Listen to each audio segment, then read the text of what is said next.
Ang bag palang pak, green na green, nag-artar na yun akong mga mata. Pero na siya message kay Maris.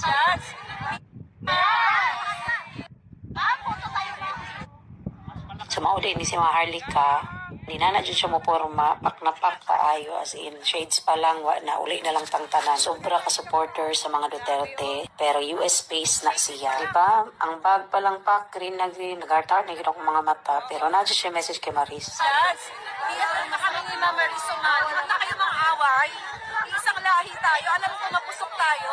But she's just doing her job. Huwag kang mag-alala kung meron siyang mali ako ng buboljak. Pero ngayon BFF kami. Happy tayo. Kasi, honestly, medyo nalulungkot ako. Kasi nung nakita kita kanina, sabi ko na sa friend ko, she seems so nice person. Pero nababa siya. You know, huwag na natin iba si Madam. Okay? Pilipina yan. Pilipina ako. Ang alindog natin dapat sama-sama. Basta walang against kay Duterte na kalita. Oo. Sige ka na. Basta, basta yung mga sa inyo, sa akin ako.